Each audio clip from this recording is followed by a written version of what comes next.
Cerita Alkisah ini menceritakan ada perempuan yang sangat cantik nan rupawan. Wanita itu dikenal sebagai Ummu Salamah. Untuk nama lengkapnya yaitu Hindun binti Hujaifah atau Abu Umayyah bin Mukhiroh bin Abdullah bin Amr bin Mahzum. Beliau semuanya dari Bani Mahzum. Bani Mahzum adalah suatu klan dari suku Quraisy yang menetap di Mekah. Bani Mahzum adalah keturunan dari Mahzum bin Yakashah bin Murrah, yaitu cucu dari tokoh Murrah bin Ka'ab. Siapa yang sebenarnya Salamah itu? Ummu Salamah ialah nama putranya. Selain cantik nan rupawan, Sayyidah Ummu Salamah dikenal sangat pintar alias cerdas. Ayahnya beliau adalah seorang Quraisy yang cukup dikenal murah hati dan sangat dermawan. Sayyidah Ummu Salamah menikah dengan putra pamannya, yaitu Abdullah bin Abdul Asad bin Hilal bin Mahzum al-Qurashi, lebih dikenal dengan Abu Salamah. Untuk sang suami Sayyidah Ummu Salamah adalah seorang sahabat yang mulia. Bahkan ia yang pertama-tama memeluk agama Islam dan merasakan musibah yang besar akibat keislamannya. Beliau adalah putra dari bibi Rasulullah. Ibunya bernama Barah binti Abdul Muthalib. Abu Salamah tercatat sebagai orang pertama dari sahabat Rasulullah dari Bani Mahzum yang hijrah ke Madinah. Ia berhijrah 1 tahun sebelum peristiwa Bayat Aqobah. Jauh sebelum hijrah ke Madinah, Abu Salamah dan Sayyidah Ummu Salamah radhiyallahu anha berhijrah ke Habasyah. Sayyidah Ummah Salamah berkisah, ketika kami sampai di Habasyah, penduduknya memperlakukan kami dengan sangat baik. Kami aman berada di atas agama kami. Kami tidak mendapat gangguan saat beribadah kepada Allah. Saat hal ini sampai kepada Quraisy, mereka mengirim hadiah kepada An-Najasyi. Mereka bawakan kulit hewan yang banyak, ujar Sayyidah Ummah Salamah berkisah. Di Habasyah Ummu Salamah melahirkan 3 orang anak yaitu Zainab, kemudian Salamah, Durrah, dan Umar. Selanjutnya, Abu Salamah mudik ke Mekah menemui Rasulullah. Setibanya di Mekah, keadaan belum berubah. Orang-orang Quraisy masih saja menyakiti kaum muslimin. Di sisi lain, ia mendengar kalau di Madinah sudah terdapat kaum muslimin, ia pun berencana hijrah ke sana. Dalam peristiwa ini Ummu Salamah mengalami penderitaan yang sangat berat. Saat Abu Salamah telah mantap untuk hijrah ke Madinah, ia membawakan untanya untuk kunaiki, tutur Ummu Salamah. Bersama putranya, Salamah bin Abu Salamah, mereka berangkat. Sekelompok laki-laki dari Bani Al-Mughirah bin Abdullah bin Amr bin Mahzum, keluarga Ummu Salamah, mendekati mereka dan berkata, "Tentang dirimu, kami sudah menyerah. Lalu bagaimana dengan istrimu ini? Apakah kau pikir kami akan membiarkannya pergi bersamamu ke daerah lain?" ujar kerabat Ummu Salamah itu kepada Abu Salamah. Akhirnya, Ummu Salamah dan putranya ditahan oleh keluarganya. "Mereka melepaskan tali kekang onta dari tangan suamiku. Mereka merebutku darinya," ujar Ummu Salamah. Mengetahui kejadian ini, Bani Abdul Asad, yakni saudara Abu Salamah pun murka.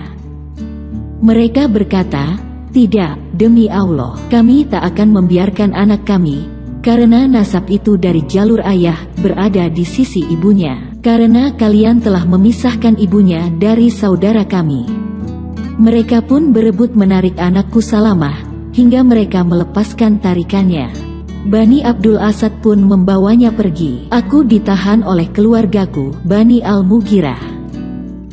Sementara suamiku pergi ke Madinah," lanjut Ummu Salamah. Ummu Salamah melanjutkan kisahnya lagi. "Hampir selama 3 tahun aku terpisah dari suami dan anakku. Setiap pagi aku pergi ke ujung kota Mekah dengan kesedihan dan derayan air mata. Dan sampai pada akhirnya ada seorang laki-laki dari putra pamanku melihat aku. Ia melihat keadaanku dan pamanku sendiri merasa iba. Ia berkata kepada Bani Al-Mughirah, 'Apakah kalian tak membiarkan saja dia pergi? Kalian telah pisahkan ia dengan suami dan anaknya. Keluarga Bani Al-Mughirah akhirnya melunak dan berkata pada Ummu Salamah, "Susullah suamimu jika kau menginginkannya." Ummu Salamah berkata, dan saat itu Bani Sa'ad atau keluarga Abu Salamah mengembalikan putraku ke pangkuanku. Ummu Salamah melanjutkan kisahnya lagi. "Lalu aku naik unta dan aku pacu untaku sambil kugendong anakku dan kuletakkan ia bersamaku. Tujuan kami menyusul dan berangkat menuju Madinah untuk berkumpul dengan suamiku. Saat itu, tak ada seorang pun yang menemaniku. Lalu aku berkata pada diriku sendiri, apakah aku akan bertemu dengan seseorang yang bisa mengantarkanku pada suamiku?" Saat sampai di Tanim atau sebuah desa di Provinsi Makkah, di bagian barat Arab Saudi, Ummu Salamah bercerita lagi, ia bertemu dengan Utsman bin Talah bin Abi Talah, keluarga dari Bani Abdud Dar. Utsman berkata pada Ummu Salamah, "Mau kemana hai putri Abu Umayyah?" "Aku hendak ke Madinah berjumpa dengan suamiku," jawab Ummu Salamah. "Apakah ada orang yang menemanimu?" tanya Utsman lagi. "Demi Allah tidak ada, hanyalah Allah dan putraku ini saja," jawab Ummu Salamah. Utsman bin Talah berkata lagi, "Demi Allah, kau tak pantas dibiarkan sendiri."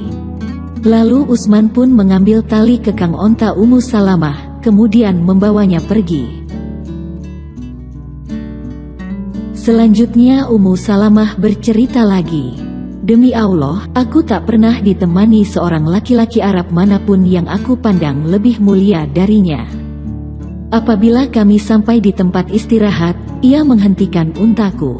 Kemudian ia memperhatikan keadaanku, sampai-sampai saat aku turun dari ontaku, dia pun memperhatikan ontaku itu. Ia pergi dan mengikat tungganganku di pohon. Setelah istirahat selesai, ia datang lagi dan berkata, 'Naiklah.' Saat aku telah naik, ia mendekat dan mengarahkan perjalanan kami sampai kami ke tempat istirahat berikutnya. Ia melakukan hal itu terus sampai kami tiba di Madinah. Saat ia melihat kampung Bani Amr bin Auf di Kuba, Utsman bin Talah berkata, 'Suamimu berada di kampung ini, masukilah dengan berkah dari Allah.' Kemudian ia pergi kembali ke Makkah. Demi Allah, aku tidak mengetahui ada keluarga dalam Islam yang menderita seperti penderitaan keluarga Abu Salamah. Aku tak melihat orang yang lebih mulia dibanding Utsman bin Talah. Pada akhirnya keluarga ini kembali berkumpul dengan keislaman dan keimanan mereka. Dikisahkan pada tahun 2 Hijriah, Rasulullah mengajak para sahabatnya untuk mencegat kafilah Abu Sufyan. Tanpa disangka, kemudian peristiwa inilah menjadi sebab perang Badar. Abu Salamah turut serta dalam rombongan yang mencegat kafilah. Dan tentu saja ia juga terlibat dalam perang Badar. Dalam perang itu ia menderita luka. Luka itu sempat sembuh, tapi kemudian kambuh kembali, hingga menyebabkannya wafat pada Jumadil akhir tahun 3 Hijriah. Ummu Salamah menceritakan, suatu hari, Abu Salamah menemuiku. Ia baru saja menemui Rasulullah. Lalu Abu Salamah berkata, "Aku mendengar dari Rasulullah sebuah perkataan yang membuatku bahagia. Beliau bersabda, tidaklah seorang muslim ditimpa suatu musibah, kemudian ia beristirja, mengucapkan innalillahi wa inna ilaihi rajiun saat musibah tersebut terjadi. Setelah itu berdoa, ya Allah berilah aku pahala atas musibahku ini, dan gantikanlah dengan yang lebih baik darinya, kecuali Allah akan mengabulkannya." Kata Ummu Salamah, aku pun menghafalkannya. Selanjutnya Ummu Salamah bercerita lagi, ketika Abu Salamah wafat, aku beristirja dan berdoa, ya Allah berilah pahala atas musibahku ini, dan gantikanlah dengan yang lebih baik darinya.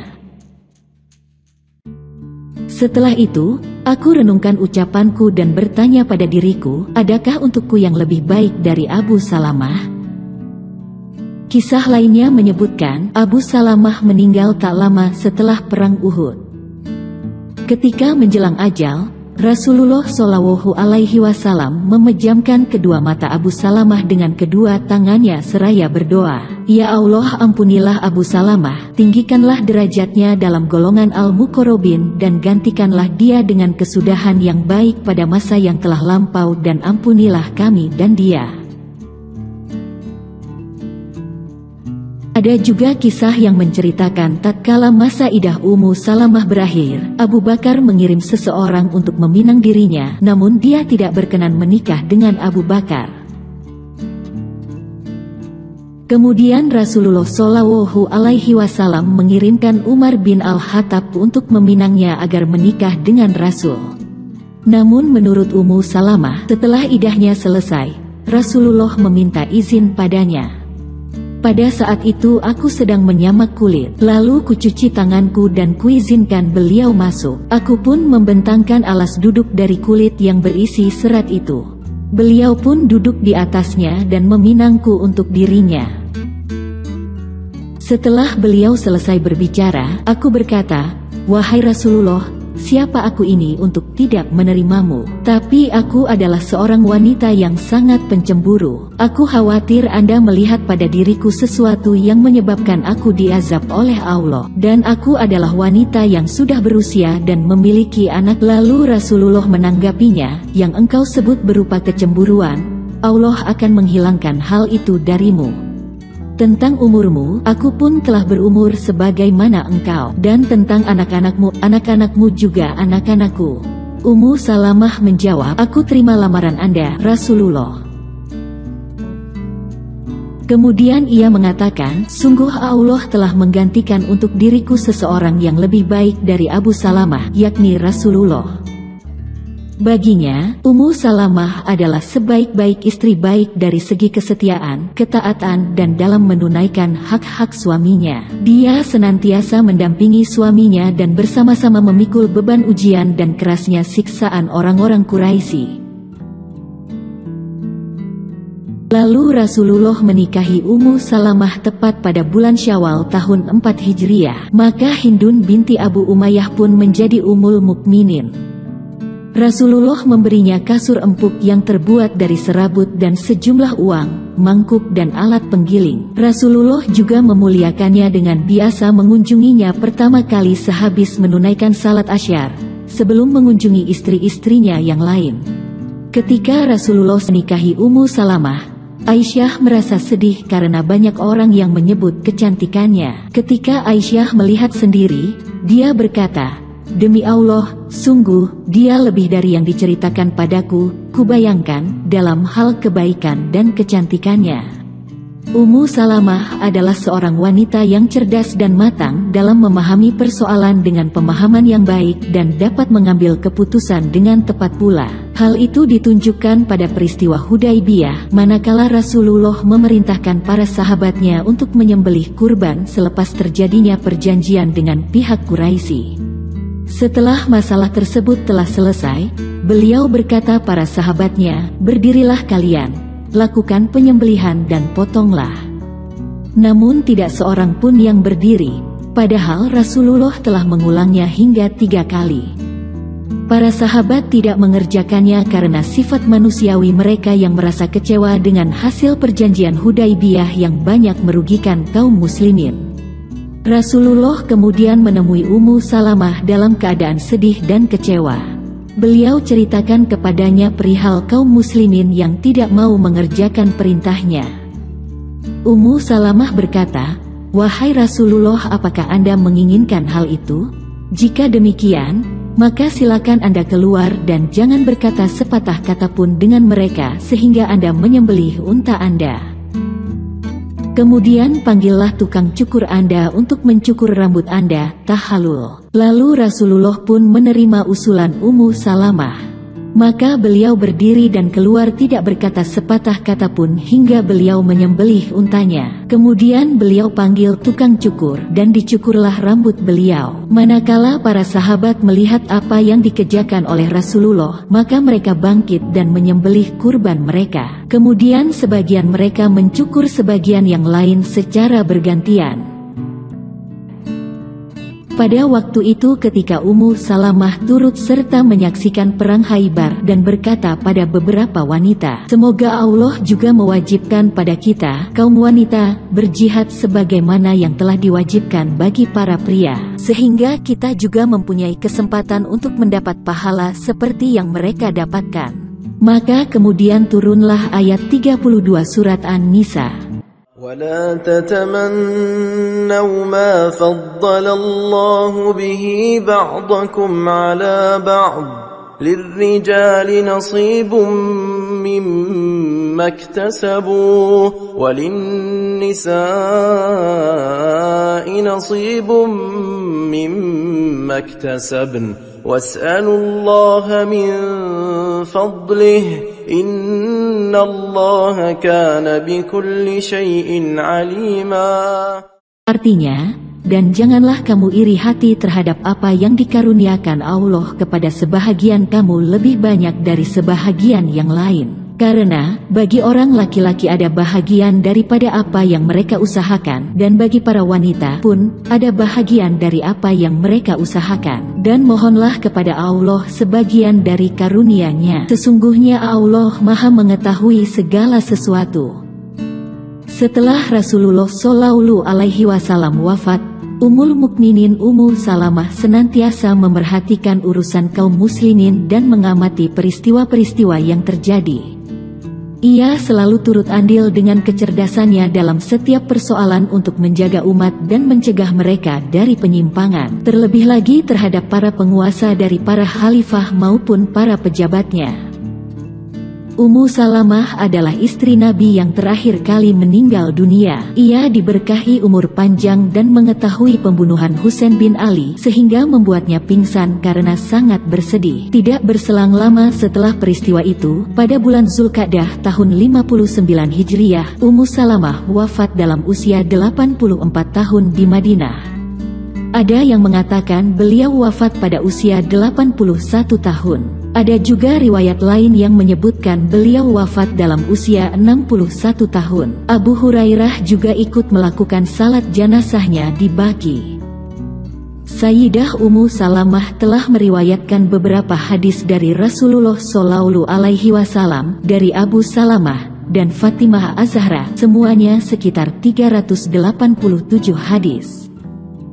Adapun hadis yang telah ditakrij dan tertulis dalam Sahih Bukhari Muslim berjumlah 29 hadis. Sekitar 13 hadis yang muttafaq alaihi, hadis yang diriwayatkan oleh Imam Bukhari dan Imam Muslim secara bersamaan atau kedua imam tersebut meriwayatkan hadis yang sama. Ada 3 hadis lain diriwayatkan oleh Al-Bukhari dan 13 lainnya diriwayatkan oleh Muslim.